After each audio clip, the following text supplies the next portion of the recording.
Welcome to episode 1 of Real Estate Real Moms. Today I am here with Jill Schulte, and we are going to be talking about mom guilt and finding the right support system. Good morning. Awesome. So, Jill, tell us, I guess, a little bit about yourself and. My name's Jill Schulte. I'm with Berkshire Hathaway in the Gibble team, and I've been in real estate for almost 10 years now. Okay. Um, so my kids were 5 and 6 when I first got started. When I started, Wow, okay. went to school to get my license. Um, so it was a lot of like cramming for studying, and then okay, let's go ride a bike for a little while, or make dinner, or whatever's going on. Um, and then before and after school care and trying to coordinate scheduling the schools and appointments and navigating all that in the beginning was a little bit Yeah, how did crazy. how did you do it? How did you deal with, being brand new in real estate, trying to not only grow your business, but start your business and also navigate parenthood and like we are talking about, the mom guilt of all that. Right. So when they were little, uh, I could bribe them with like, you guys can watch a movie in the car, or I'll stop and get you a Happy Meal on the way there. If you, and when they're that little, I would bring them in with me to see the houses, and then that was always entertaining because my youngest, I never knew what he was going to say. Um, and it's inevitable. You go show a house, and he has to go to the bathroom, and there's no toilet paper, and I'm like, oh my god, kid. Did you ever have an issue with your clients? No, they were usually pretty. Everyone really I would not bring them if I thought that there was going to be an issue, but usually by that point in time, I knew my clients well enough that I'm like, hey, I'm a mom. Like, I got these kids. and they were probably like, "No, they wanted an at Right. that point." Yeah. Right. So that part was okay. It wasn't too bad. I mean, I did have the occasional client where I'm like, I got to find somebody to watch you guys for a little bit Right. because this just isn't going to work. Or if I was first time meeting them. Yeah. So that part was kind of, just a one off kind of thing. Oh, But yeah. yeah, like well, and then they got to the point where if I brought them in there, or I could leave them in a car depending on their age, and I'd stand in the doorway, and then you feel like you're not giving your clients what they need. Right, because your brain is focused on the kid. Yeah. Concerned about things. Yeah. So, having your village around you to support you was amazing because God love my sisters and my mom because Oh yeah. No, it's so important. Like I remember even our first time meeting, that morning that yeah, babysitter for my daughter canceled. yeah, Call you, Rita. Oh my goodness, I need babies are coming. this kind of a meeting, but like Here I am. Delilah's tagging along or we have to cancel it. Right. She was so supportive. You're like, absolutely bring her. It's not a problem. And like that means so much to have that in this community because it's so hard to do both. Yep, absolutely. So how would you say like you handle the pressure of doing it all since you do it all on your own, especially how do you handle taking care of the kids, taking care of your clients, and also remembering to take care of yourself. Right. It's hard to navigate all of that. Scheduling is huge. I try really hard to go into the office in the mornings and try to make all my calls, like all my lead calls. I try to do those in the morning. Um, with the kids, it's just, I mean, I kind of roll with it. They go to their dads a few days during the week, so I try to make my evening appointments if I can during those nights or while they're at school. They're older now, so they're kind of starting to ditch me now Right. because they're now 16 and almost 15. But Okay. So they're not coming home before, things right, together. right. So before, I mean, like, they're kind of doing their own thing a little bit, so it's a little bit easier. Um, Plus, I'm not going out and showing 6 houses at one time right now, so it might be one or two, and I'm like, I'll be back in a couple hours, whatever. Yeah. And they could care less that I ditched them. Um, but managing it from the beginning and when they were littler, time management was huge, trying to focus on when I had availability and when I didn't. My mom was an agent, and so she was like, listen, everything is an appointment. Never tell your clients I can't. Right. Just say, you know what, I have appointments. This is my availability. And then you kind of work into it that way. Okay. Um, so I always kind of was like, I have appointments during this time, and it might be my kid's school play or, Right. whatever it But the is. client doesn't need to But know they that. don't need to know all that. And Right. because God love them all, your their world is like blowing up in this moment, even though you still have a life. Exactly. So yeah, I've taken calls during funerals and baby showers, and you know, visiting people in the hospital. My kid got diagnosed with diabetes, and I was in the hospital writing a contract Yeah. because you've got to manage it. And like, how do you navigate the guilt with that? Like, do you feel the mom guilt of like, A hundred percent, give them your all? 100%. And then when they are gone, I try to work. But then when I have them, people are like, hey, can you do this? Can you do that? And I'm like, you're torn. Like, which one what do I do? Yeah. Um, so it's finding that balance and that getting them to understand, like, hey, I do have to work. But, when they're little and you're taking phone calls in your closet because they're banging on the door because Throwing toys everywhere. yes, and you're in your closet, bedroom door shut, closet door shut, hiding in the closet, trying to be oh so professional. Oh, yeah. Um, So we can't do that. It doesn't work. I tell people every time if they answer and Delilah's in the back, right. it's like, hey, you know what? Like, she might start screaming, she might start yelling, but Yeah. I'm still I'm happy. still here and I'm still doing it. Yeah. So I also set the expectation with my clients. Like I always tell them, like, hey, I usually answer my phone 9 a.m. to 9 p.m. 7 days a week. Uh-huh. I don't want to be working at 10, 11, 12 o'clock night. Do I? Yes. But Oh, then at that point, we're like emailing or doing whatever. yeah. Um, and I am more of a night person than a morning person. I tell them that. Yeah. So don't call me at 5 and 6 in the morning because I'm not going to answer. Right. I feel like that's like my usual time. It's like I tell people But you're a morning person. I am. Yeah. And I'm like, I'm available all day long, like especially for text or email. Like my evenings, it's like dinner, bath time, bedtime. I'm probably not gonna answer the phone, but early in the morning or like late at night, once bath time's over with and she's in Right. bed, it's like, okay, now we can answer your calls too. I'll be calling people at 8, 9, 10 o'clock at night. Yeah. And most people I feel like nowadays are okay with that. I feel like the older generation is like, oh, like that's disrespectful, business hours are over. Right. But I feel like lately, like nowadays, everyone is kind of like okay with And I feel like that shifted with COVID. Like more people are working from home. And so everyone's just kind of like in and out of yeah. work and life and things. Yeah. So I don't think that that's as, I don't know. People were like, don't call me after this time. I'm like, okay, well, and we have deadlines to meet. Exactly, like, And just can't and I can't control what the other side does. So if they give me a deadline at 10 p.m. and unfortunately, we're yeah, signing contracts at 10 p.m. right, or you have clients that, one works third shift and one works the daytime, so you try to find that sweet spot in the middle. Yep. And you're like, okay, well, I can only talk to my clients for these 2 hours during the day. Yeah. So yeah, but it's just communicating with your clients, with your vendors, with whoever you're working with, and Yeah, keeping I that think that's open. really And important is the communication. Like, I think if, like, you didn't communicate, that's when more people, will get upset about it. But if you're right, upfront, like, listen, I have my daughter today, or I have my sons today, and we are going to be doing XYZ. yeah, So I might not answer my phone. They're a lot more appreciative and accommodating than if you just didn't pick up. right. So like, even if I have a planned vacation and I'm like, hey, I'm going out of town, my team's going to be here to support you. If we have to do a showing or whatever, I'll get Yeah. that scheduled. But I'm still working. I still have my phone. I still have my computer. I might not be doing it you know, for a 10, 12-hour day, but I'll be checking in and out. So if you don't hear from me for a few hours, be patient. I promise that I'll check my phone and Right. we'll Yeah, get I tell back to people you. that But all the time too, because like we all know, like we'll have clients that call 3, 4 times in a row, and I always set this up, and it's like, okay, I promise you, like right, you're not the only one. We're dealing with right, 5 to 10 of you, a day. That I promise, if you don't answer like right away, shoot me a text if I'm in a meeting. Like I know everyone's like, oh, I want to call, which is great. Like I will call you back, but shoot me a text because I promise you, if I'm in a meeting, I might not be able to pick up a physical phone call, but but I I can could shoot a respond to text. a text. Right. Yeah, for sure. Yeah. And sometimes it's, something that I can answer right away, or it's, you know what, I'll look at it. I'm at an appointment. I'll look it up when I get back to the office and Yeah. I'll call you then or whatever kind of thing. So at least, again, you're communicating and setting that expectation. Have your kids mentioned? I know like they're older now. Do they have any good, bad, like, feelings about, like, the fact that they went with you to work? Like, do they ever have, like, memories that, like, "Oh, this was so much fun," or are they like, "Wow, like, my mom didn't pay attention to me?" Like, do they feel No, that at all? I don't feel the not paying attention part. They do remember house hunting for other people and Now they wanna be future agents? well, I don't know about that one yet. But they do. I mean, they help me with door hanging, or every 4th of July we put out 1,000 flags in front of 1,000 houses, and so I recruit them and their cousins and their friends, and I pay them all and then buy them lunch or whatever. But so that stuff, they're like, "Are we doing that this year? Is this happening? Do I need to get more Kinda like a people?" tradition. Yeah, Right, that's so cool. right. Okay, do So you it's think easier. it's something that they'll continue to do with you now that they are older, or do you think they're like, "Okay, no, I'm not with mom." Well, like I swore my parents, my mom was an agent, my dad was an appraiser, and I swore I was never doing this. And I went to school and I worked for corporate America and then I got laid off. And then I got laid off again. And then I was like, now I can't ever imagine going back to do anything else. So I asked them, like, what do you want to be when you grow up? And they're just like, I don't know. And I'm like, that's cool. I didn't know what I want to be. I remember calling my dad my sophomore, junior year of college and being like, I have to pick a major.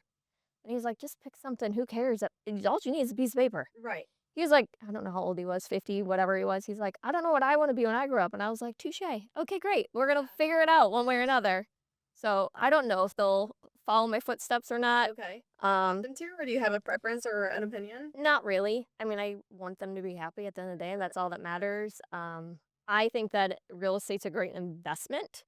So, like we've talked about that, like you can buy a house when you turn 18 and your friends can rent from you and then pay your mortgage. And so we talk about that side of things. And so I think just kind of getting the wheels turning and thinking about it from a business perspective. Do they seem interested in But that? Like, do they like the sound of that? I mean, maybe, but they're like, what 18-year-old can afford? And I'm like, well, their mom would pay for it. Probably Right. because, I mean, Well, it's doable. yeah. I bought my first house at 18, so I have Did you? myself for a little, yeah, That's so, awesome. Yeah, I so was, it's doable with the right. I think I was 25 and I did. I mean, Yeah, and as long as I mean they have you to guide right. them, and as long as like they have a good lender and someone that is will Yeah. to help because we all know there's a million 0% down program Yes. stuff out there that. That's what I was telling him, and I was like, "If you can get, your down payment, and depending where you buy, you don't have a down payment, and then you have closing cost assistance, there's programs out there to help you." I had a few last year and I was really surprised that they were like 18, 19 years old. But it's like, hey, if they started working at 16, they have 2 year Right. job history, they make a steady income. Either they have a down payment saved or they use one of the no down payment. Right. They got started right away. Right. I mean, it's definitely doable, and I have so many people, I don't know if you see on the social media, people like, "We're never gonna be able to buy a house, and all these things are stacked against us," and so I try to, like, not get in the Facebook, like, Oh yeah, battle, but I'll just be like, because you cannot please everyone. "No," so There's I'll always. call them and be like, "What's your situation? Like, let's talk this through," because Yeah. I know in the past the people that I have helped who thought they would never be able to buy. I sold a house to a lady who was 72 years old buying her first home last That's year. so. 72, bought her very first house on her own because she thought she could never do it. And I was like, we can do it. We'll find a way. And she got grant money and life was grand. That is So so cool. whether you're 70 or 18, like it can be done. You just have to find the right people and the right That is. the right systems that are going to work for you. I would love to see them take off and do that one day. I think Yeah. that'd be so to to work together. I always joke with that. I'm like, I used to have a name for it. I can't remember, like mortgages with mommy or something. I joke with that all the time. Yep. But I'm like, okay, hey, by the time Delilah's 18 and can get her license, Right. like I won't be like of retired age yet. I'm still gonna be Right. You should be working. like, so I'm just gonna hire her. Like she's gonna come on, and everyone's like, oh, you don't know that's what she's gonna want to do, and I'm like.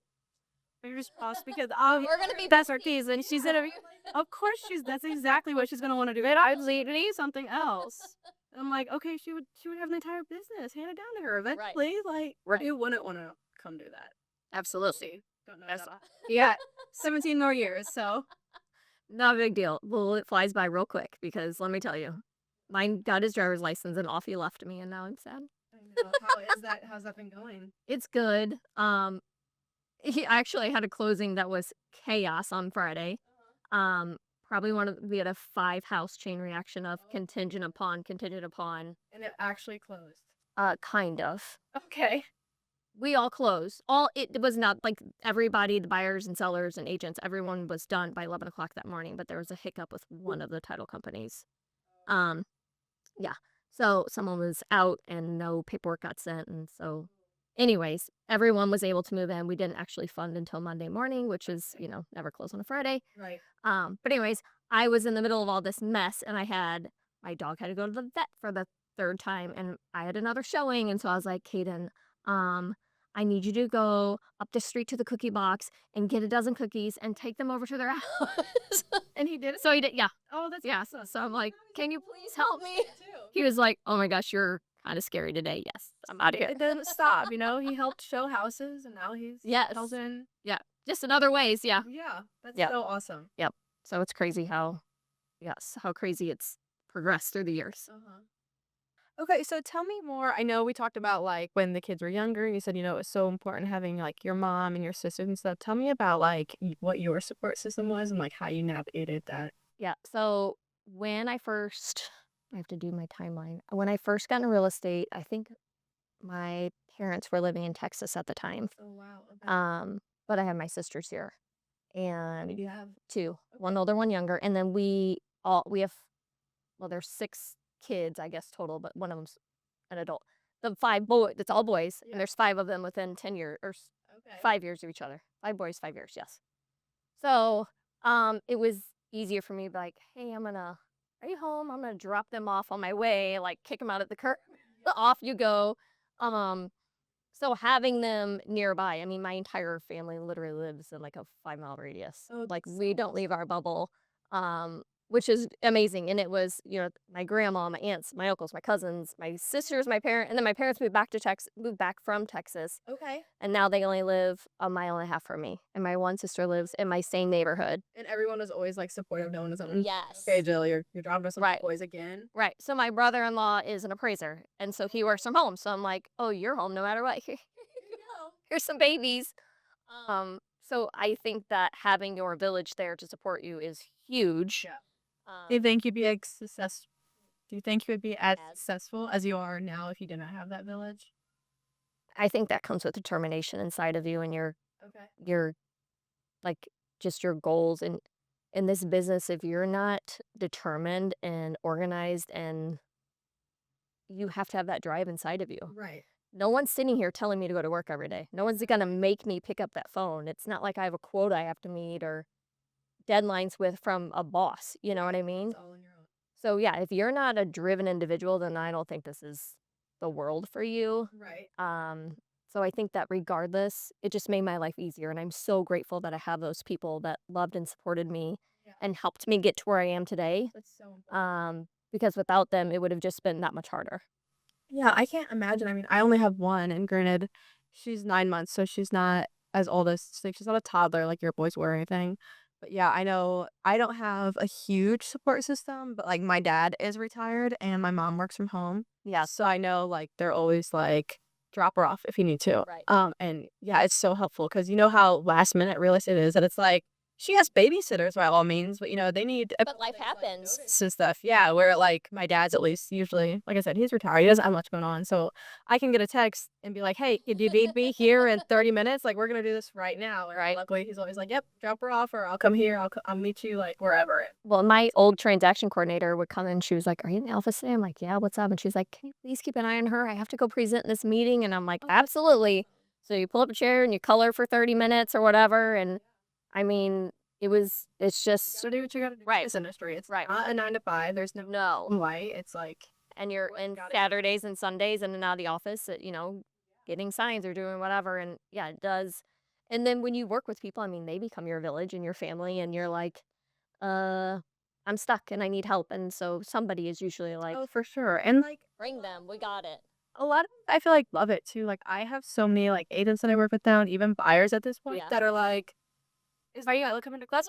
And I'm like, "No." They're like, Wait, I wanted to see. Marlo, like, why is she not coming to close? And I'm like, "Oh, she's Right. at daycare." They're like, No, "Mm, bring you the baby. yeah, Yeah. 100%." Now everyone, because like, of course, when I first had her, I had her in the middle of summer, right? I had her in May, so we all know that's like extremely busy time. Right. So 2 weeks out of the hospital, like, still, we don't get a maternity leave. Nope. Wasn't going to daycare or anything yet. She was going to closing after closing after closing, and now that she goes to daycare, everyone's like, Where is she? yeah, or is she? And I have so many, like, even buyers that it's like, everyone becomes friends, we're not for Right. social media and stuff, and it's just so cool how, like, that becomes, like, a part, like, of their life. Like, I'll even have buyers that are like, "Wow, she's gotten so big." Like, I met her, 10 months ago at, like, a closing, and now, like, it all just becomes connected. Well, now you're like out and about and you see like your client's kids somewhere and you don't be the weirdo that's like, "Oh, hi, I know your mom." And then they're like, "You're a stranger."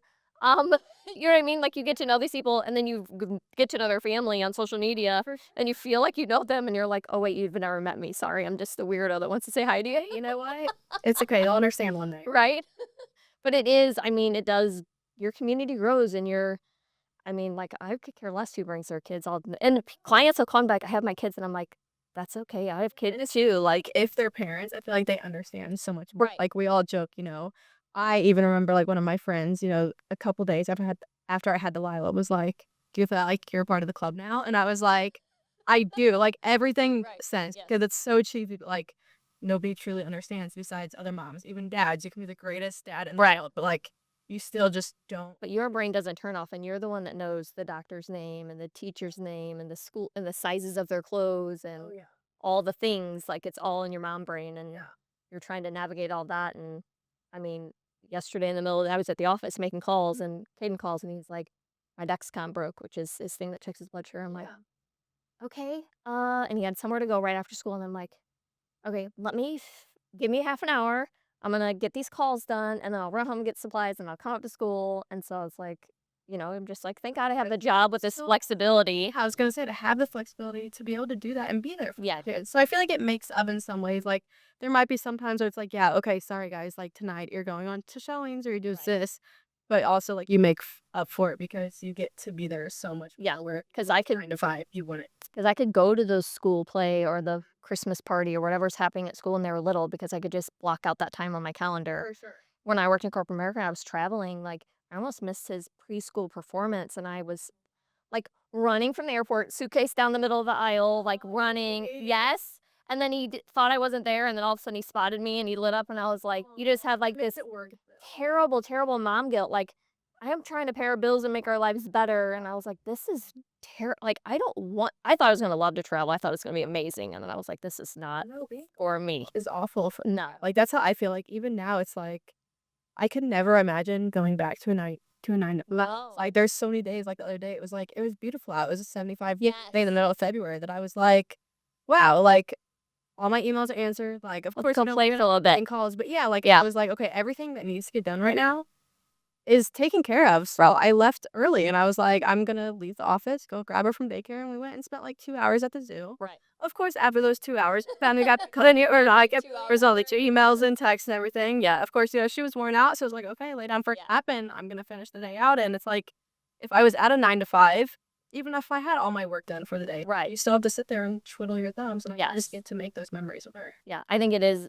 That's the part I love. And people think like, oh, you can go do whatever you want when you want. And I'm like, "Ugh, there's a lot of give and take. Like if I do that, if I leave in the middle of the day to go do all these things, then I might be sitting in front of my computer until 10 or 11 o'clock at night. I mean, making up for it. But yeah, I can. It's just I'm just gonna pay for it later on, which is fine. I take that give and take. I mean, I that doesn't even make sense. I will take that, flexibility, but at the same time, like, yeah, you got to give.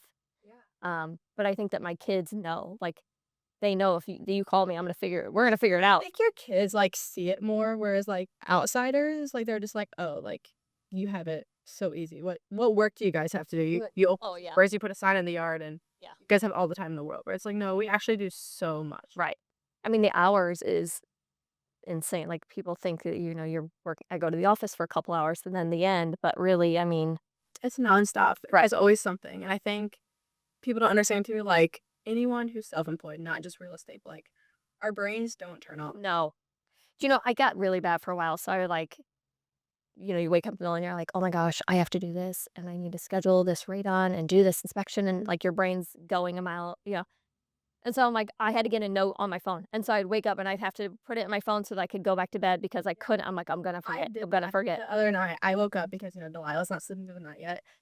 So it was like a 2 a.m. feeding and something popped in my head and I was like, "Oh my goodness, I didn't give this agent an update today." Like I needed to give her an Right. update. She wasn't like bugging me for it or anything, but it was just like I that was on my to-do list today. I didn't get it done. So I sent her the text and the next day I was like, "Yeah, sorry, like it popped in my head at 2 a.m. 2 Yeah, it was like I know you're sleeping, but like I needed to get it out Right. there." So I it yes, happened. because otherwise it's gonna consume me and I'm never gonna be relaxed if I Like, I'm sleep. not gonna lay my head back down. Like I'm gonna feel too guilty. Right. Yeah, it happens. I mean, we just gotta we just roll with it, right? I mean, that's part of the process. Oh yeah, it is. So I wouldn't change it. no. And I'd like so I could never I mean, I guess if I absolutely had to, I didn't have a choice, but I would. Right. I mean, even with the roller coaster of real estate where it's the highs and the lows, like I tried to just, prepare for that because I lived that life. My parents were both in this business, so I lived that Yeah, life so you growing don't up. know anything different. So it is like, okay, just because you had a stellar month this month, I mean, next time. doesn't mean next month's going to be the same. And so being consistent with your calls and your marketing and all that kind of stuff so that you're not 3 months from now, you're busy now. And then 3 months, you're like, oh, now what do I do? Right. So I think that, just keep going is the biggest. And, back to the basics is what every coach will ever tell you because it's the easiest thing to give up. Yeah. And so people are like, "Oh, I'm dead right now." And I'm like, "Yeah, because you were busy and now you're dead because you stopped. You have to keep going. You're doing these tasks, but you weren't building your future business." So, For sure. for sure, yeah. I think it's also important.